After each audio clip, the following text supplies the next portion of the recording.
This is about defending democracy. This is no longer Democrats versus Republicans. What do you want your kids to believe in? There must be give and take. This is White Flag with Joe Walsh.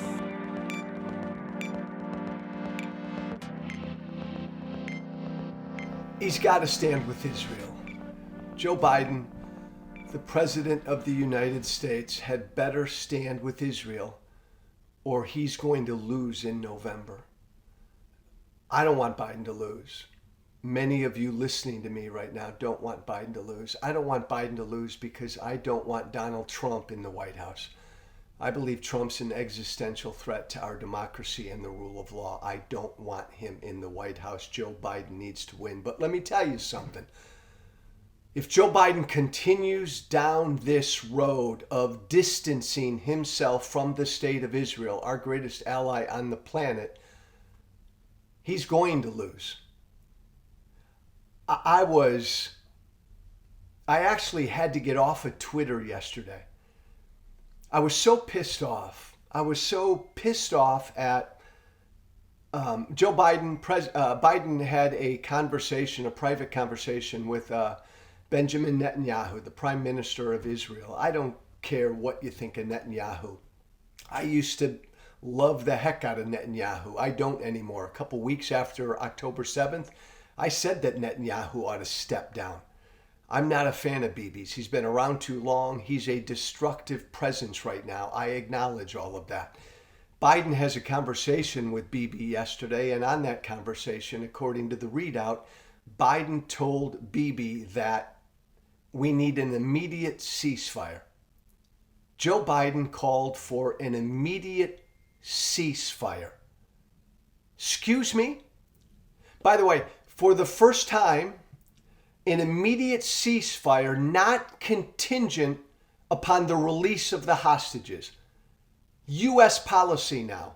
An immediate ceasefire, telling Israel to stand down, stop fighting without any call for contingency that the hostages need to be released.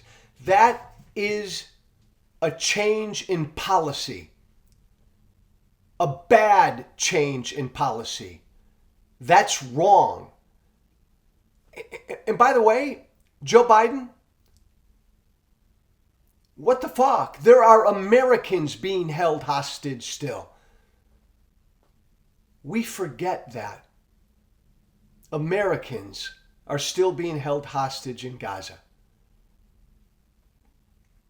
And then Anthony Blinken, the Secretary of State, in front of a camera said something that just set me off yesterday, and this is why I had to get off of Twitter.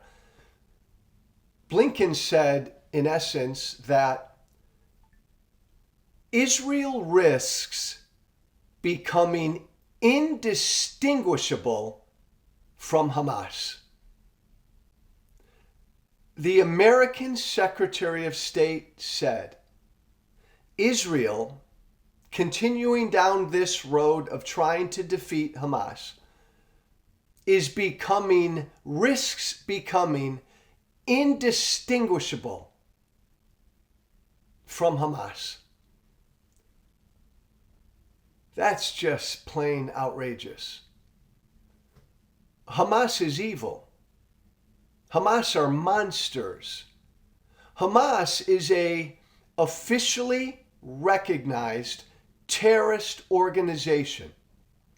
The Secretary of State, our Secretary of State, compared the state of Israel to a terrorist organization. That's unacceptable.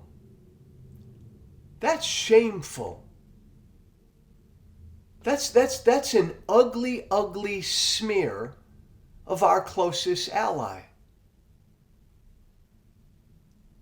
To compare to both sides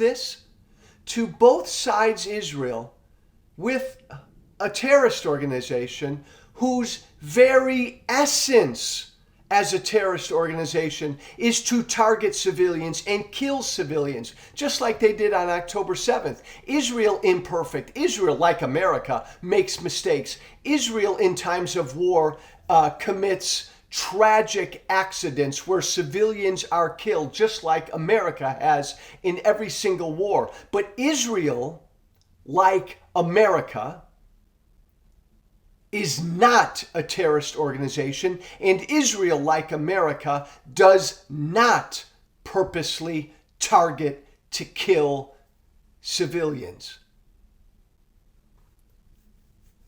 I got so pissed off. I went off of Twitter for a while. I went and worked out. I walked the dogs.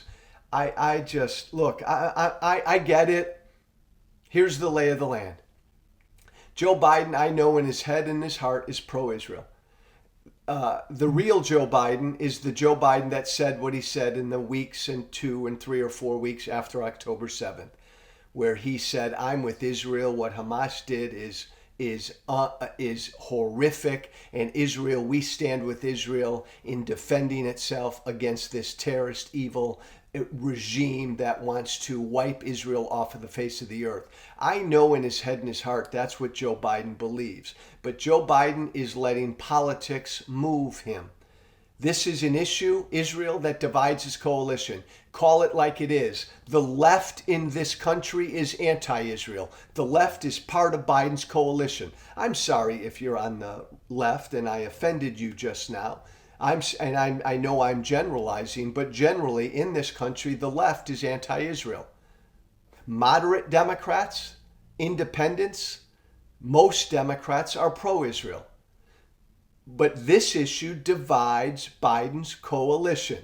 His left flank opposes Israel.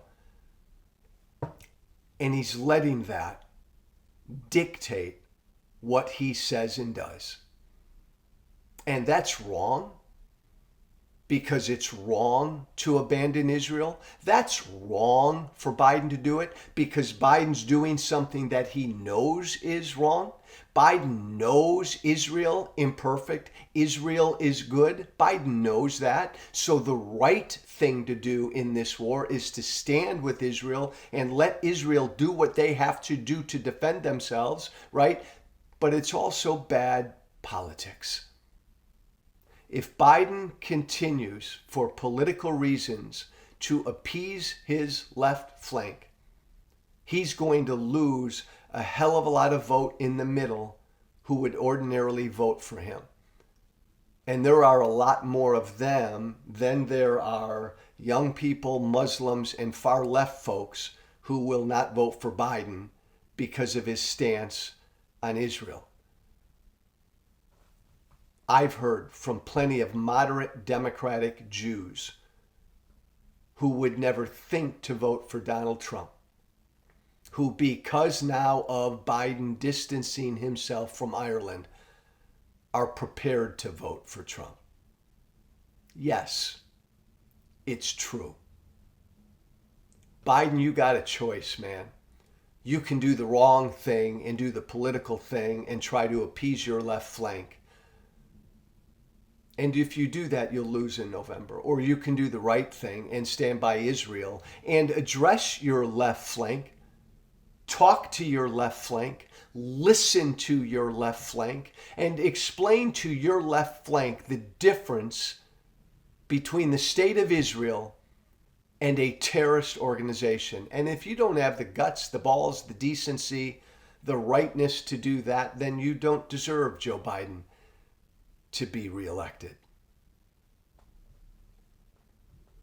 And I don't want Donald Trump in the White House.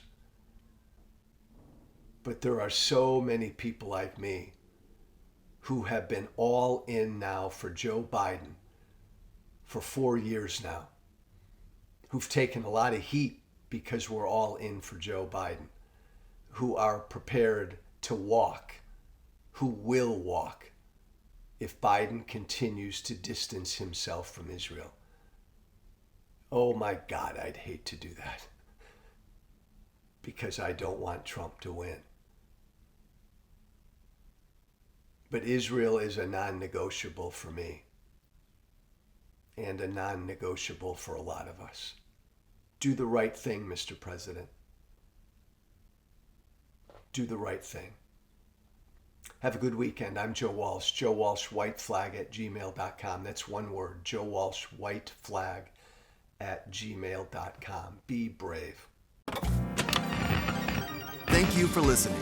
Remember to listen, share, and follow White Flag with Joe Walsh on Apple Podcasts, Spotify, and everywhere great podcasts are found. And be sure to leave a 5-star review. This has been White Flag with Joe Walsh.